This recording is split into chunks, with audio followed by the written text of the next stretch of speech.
the New Day dealing with Karrion Kross, the Final Testament, whatever. So we see the return of Kofi Kingston to face off against the Authors of Pain, which is just kind of a joke of a match. Let's be real.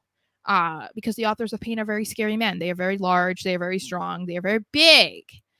But as this match is going on, all of a sudden, which I had heard rumblings about Odyssey Jones being a part of Raw hours before I did Raw. hear those. And it ended up happening. This mysterious man who was called up on Raw over a year ago, who has not made an appearance yet, he shows up and immediately takes over the entire segment, and he picks up both dudes from Authors of Pain like they weighed nothing. Can you explain that to me? How did he pick up over 600 pounds of men?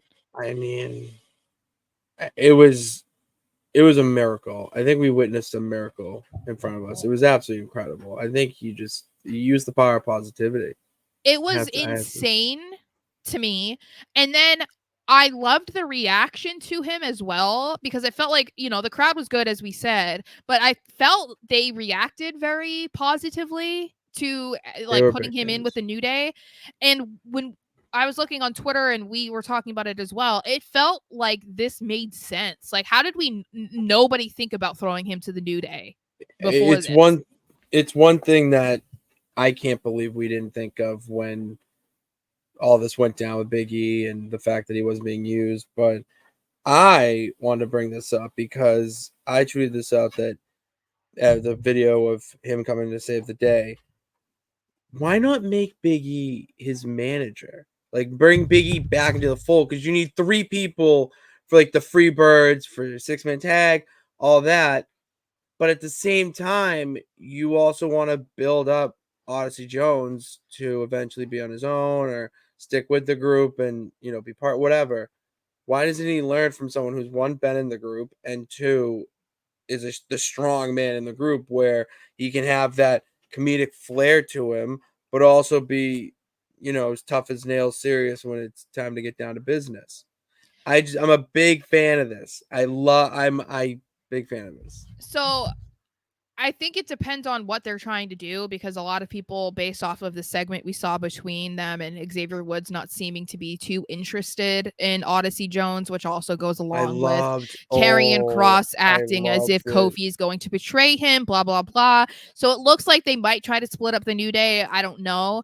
But at the same time, I wouldn't be surprised if it took them a little bit longer. Maybe they toyed with the idea of throwing Odyssey Jones into the group. Might not have been something that they wanted to do until Big E signed off on it, which he did on Twitter right after the segment. I think that was maybe a reluctance by them, because it didn't want to come off like they're trying to replace Big E with another big guy, like that's not the point of putting him in there. But yeah, I think that it could work. And I did not know that Odyssey had that type of personality, because like he came out and completely manhandled the Authors of Pain. So I thought he was going to be like an Obafemi type of dude. But no, he was back there like talking like he was a veteran member of the New Day.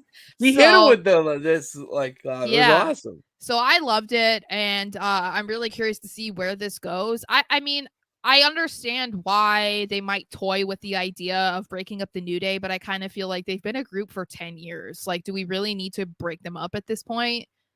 No, it's they're not going to. I don't. It's all about how they're doing with the groups breaking up between Judgment Day, Bloodline. All these groups are cracks in the foundation, where Karrion Kross is the person who finds the cracks and busts it open, and we've seen it with every babyface. And then had come to New Day, the people, it's 10 years, exactly what you said. Well, then they don't break up. I every week, Sarah, I get more and more invested in this New Day Final Testament thing. I'm very intrigued.